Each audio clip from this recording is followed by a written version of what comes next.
Penguin Random House Audio presents The Sanatorium by Sarah Pearse, read for you by Elizabeth Knowelden. For James, Rosie, and Molly, it's a long way to the top if you want to rock and roll. AC/DC. On nous apprend à vivre quand la vie est passée. They teach us to live when life has passed. Michel de Montaigne. I have loved constraints. They give me comfort. Joseph Durand. Prologue. January 2015. Discarded medical equipment litters the floor. Surgical tools blistered with rust, broken bottles, jars, the scratched spine of an old invalid chair. A torn mattress sits slumped against the wall, bile yellow stains pocking the surface. Hand clamped tight around his briefcase, Daniel Lemaitre feels a sharp wave of revulsion. It's as if time has taken over the building's soul, left something rotten and diseased in its place. He moves quickly down the corridor, footsteps echoing on the tiled floor. Keep your eyes on the door. Don't look back. But the decaying objects pull at his gaze, each one telling stories. It doesn't take much to imagine the people who'd stayed here, coughing up their lungs. Sometimes he thinks he can even smell it, what this place used to be. The sharp, acrid scent of chemicals still lingering in the air from the old operating wards. Daniel is halfway down the corridor when he stops. A movement in the room opposite. A dark, distorted blur. His stomach drops. Motionless, he stares, his gaze slowly picking over the shadowy contents of the room. A slew of papers scattered across the floor, the contorted tubes of a breathing apparatus, a broken bed frame, frayed restraints hanging loose. He's silent, his skin prickling with tension, but nothing happens.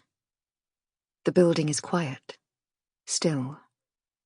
He exhales heavily, starts walking again. Don't be stupid, he tells himself. You're tired. Too many late nights, early mornings. Reaching the front door, he pulls it open. The wind howls angrily, jerking it back on its hinges. As he steps forward, he's blinded by an icy gust of snowflakes, but it's a relief to be outside. The sanatorium unnerves him. Though he knows what it will become, has sketched every door, window and light switch of the new hotel, at the moment he can't help but react to its past, what it used to be. The exterior isn't much better, he thinks, glancing up. The stark, rectangular structure is mottled with snow. It's decaying, neglected. The balconies and balustrades, the long veranda, crumbled and rotting. A few windows are still intact, but most are boarded up, ugly squares of chipboard scarring the facade like diseased, unseeing eyes. Daniel thinks about the contrast with his own home in Vevey, overlooking the lake. The contemporary, blockish design is constructed mostly of glass to take in panoramic views of the water. It has a rooftop terrace, a small mooring. He designed it all. With the image comes Jo, his wife. She'll have just gotten back from work, her mind still churning over advertising budgets, briefs, already corralling the kids into doing their homework. Daniel imagines her in the kitchen, preparing dinner, auburn hair falling across her face as she efficiently chops and slices. It'll be something easy, pasta, fish, stir-fry. Neither of them are good at the domestics. The thought buoys him, but only momentarily. As he crosses the car park, Daniel feels the first flickers of trepidation about the drive home. The sanatorium wasn't easy to get to in the best of weather, its position isolated, high among the mountains. This was a deliberate choice, engineered to keep the tuberculosis patients away from the smog of the towns and cities, and keep the rest of the population away from them. But the remote location meant the road leading to it was nightmarish, a series of hairpin bends cutting through a dense forest of firs. On the drive up this morning, the road itself was barely visible, snowflakes hurling themselves at the windscreen like icy white darts, making it impossible to see more than a few yards ahead. Danielle's nearly at the car when his foot catches on something, the tattered remains of a placard, half covered by snow. The letters are crude, daubed in red. No aux travaux. No to construction. Anger spiking, Daniel tramples it underfoot. The protesters had been here last week. Over 50 of them, shouting abuse, waving their gaudy placards in his face. It had been filmed on mobile phones, shared on social media.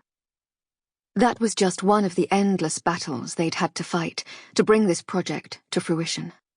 People claimed they wanted progress, the tourist francs that followed, but when it came down to actually building, they balked.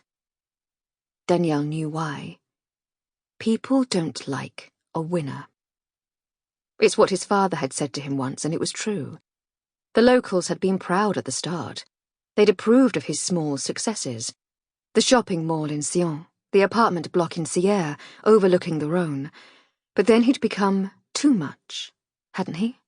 Too much of a success, a personality. Danielle got the feeling that in their eyes he'd had his share of the pie and was now being greedy by taking more. Only 33, and his architectural practice was thriving. Offices in Sion, Lausanne, Geneva. One planned for Zurich. It was the same with Luca, the property developer and one of his oldest friends.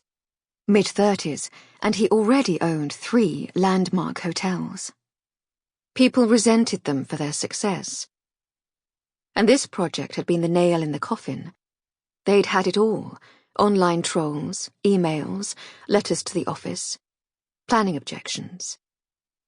They came for him first. Rumours began circulating on local blogs and social media that the business was struggling. Then they'd started on Luca. Similar stories he could easily dismiss, but one in particular stuck. It bothered Danielle, more than he cared to admit. Talk of bribes, corruption. Danielle had tried to speak to Luca about it, but his friend had shut the conversation down. The thought nags at him, an itch, like so many things on this project, but he forces it away. He has to ignore it, focus on the result. This hotel will cement his reputation. Luca's drive and his compulsion for detail have propelled Danielle to a spectacularly ambitious design, an endpoint he hadn't thought possible. He reaches the car. The windscreen is thick with fresh snow, too much for the wipers. It will need scraping off. But as he reaches into his pocket for his key, he notices something. A bracelet, lying beside the front tire. Daniel bends down, picks it up. It's thin and made of copper. He twists it between his fingers, noticing a row of numbers engraved on the interior. A date? He frowns. It has to belong to someone who'd been up there today, surely. Otherwise it would already be covered in snow. But what were they doing so close to his car? Images of the protesters flicker through his mind, their angry, jeering faces. Could it be them? Daniel makes himself take a long, deep breath, but as he pushes the bracelet into his pocket, he catches a glimpse of something, a movement behind the ridge of snow that's built up against the wall of the car park. A hazy profile.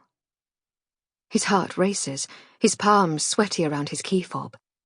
Pushing down hard on the fob to open the boot, he freezes as he looks up. A figure, standing in front of him, positioned between him and his car. Daniel stares, briefly paralyzed, his brain frantically trying to process what he's seeing. How could someone have moved so quickly toward him without him noticing? The figure is dressed in black. Something is covering their face. It resembles a gas mask, the same basic form, but it's missing the filter at the front.